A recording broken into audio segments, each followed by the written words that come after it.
আসসালামু আলাইকুম। আরেকটি মজার মিষ্টির রেসিপি নিয়ে আসলাম। আজকে থাকছে মালাই সন্দেশের রেসিপি। যারা খুব একটা মিষ্টি খেতে পছন্দ করেন না, কম মিষ্টি পছন্দ করেন, তাদের আশা করি এই রেসিপিটা অনেক বেশি ভালো লাগবে।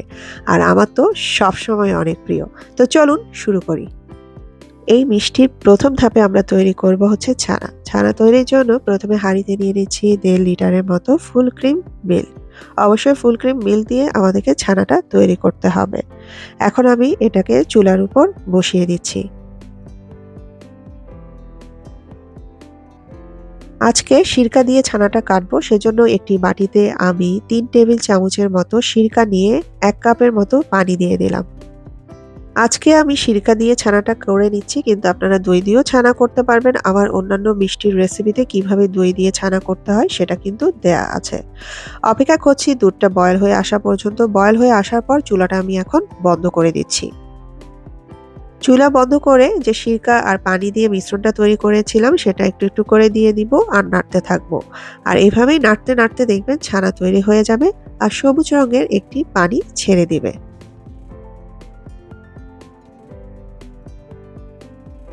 ছানাটা কিন্তু তৈরি হয়ে গেছে।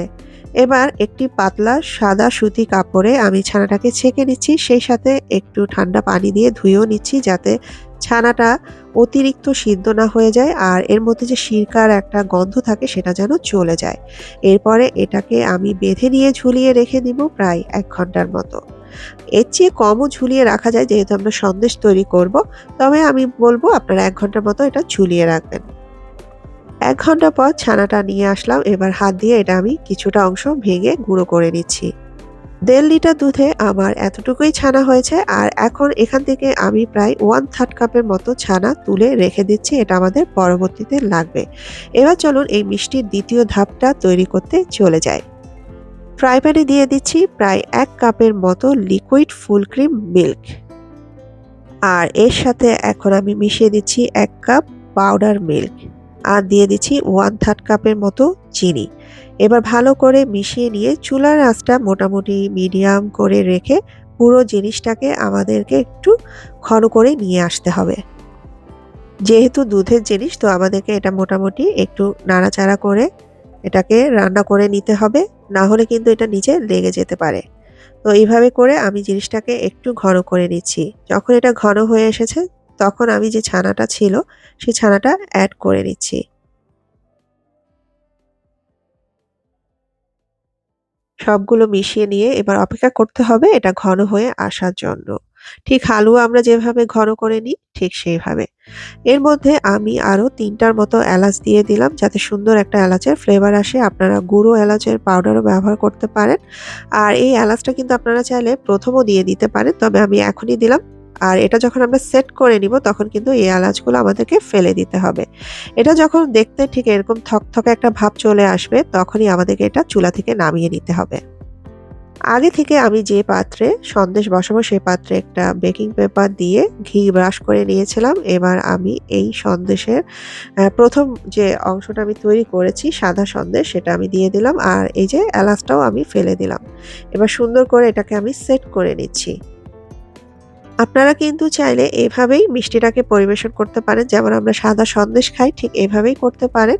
আর আজকে যেহেতু আমি ২ টো লেয়ার করে দেখাবো, তো এটাকে আমি এখন একটু ঠান্ডা হওয়ার জন্য রেখে অপর যে লেয়ারটা আছে মানে একদম শেষ ধাপ এই মিষ্টির সেটা তৈরি করতে চলে যাচ্ছি। ২য় ধাপে আমি evaporated মিল্ক ব্যবহার করব। এটা হচ্ছে ঘন দুধ, আমাদের সুপার শপে এরকম কিনতে পাওয়া যায়।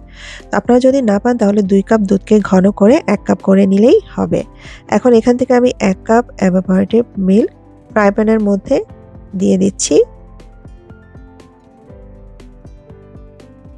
সেই সাথে এখন অ্যাড করে নিচ্ছি 1/2 কাপের মতো গুঁড়ো দুধ।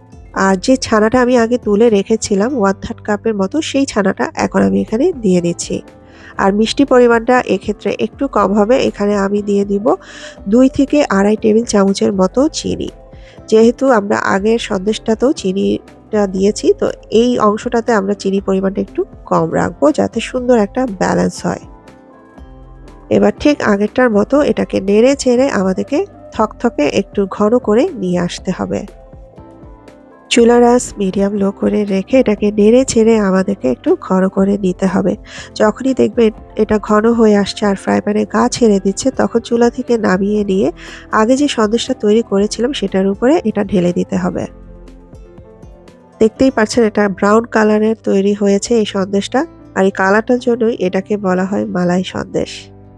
এই ব্রাউন কালারটা আসার পেছনে কারণ হচ্ছে এভাপোরেটেড মিল্ক। এই মিল্কের জন্যই এই কালারটা এত সুন্দর এসেছে। আপনারা মিল্ক ঘন করে নিলেই দেখবেন আপনাদের সন্দেশের কালারটা এমন হবে। এবার সামান্য একটু ঘি দিয়ে পুরো জিনিসটাকে আমি মসৃণ করে নিচ্ছি।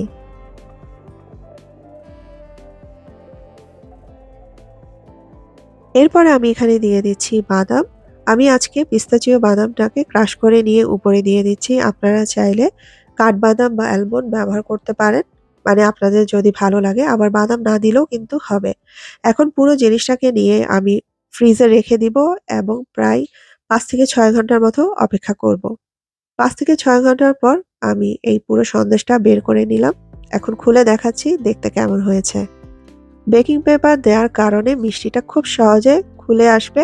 তো চেষ্টা করবেন এভাবে বেকিং পেপার দিয়ে এই পুরো সন্দেশটা জমানোর জন্য। সুন্দর ২ টি লেয়ার জমে গেছে, দেখতেই পাচ্ছেন সাদা আর ব্রাউন। আর দেখে মনে হচ্ছে না এখনই খাবো। তো এখন আমি এটাকে কেটে নিচ্ছি। আজকের এই সন্দেশের রেসিপি যদি আপনাদের কাছে ভালো লাগে, মনে হয় কোনো নতুনত্ব আছে, তাহলে এবারের ঈদে বা স্পেশাল কোনো অকেশনে আপনারা কিন্তু এটা তৈরি করতে পারেন। আশা করি আপনাদেরও ভালো লাগবে আর আপনার বাসার অতিথিদেরও ভালো লাগবে। আপনাদের জন্য সামনে আরও অনেক মজার মজার রেসিপি আসবে আমার চ্যানেলে।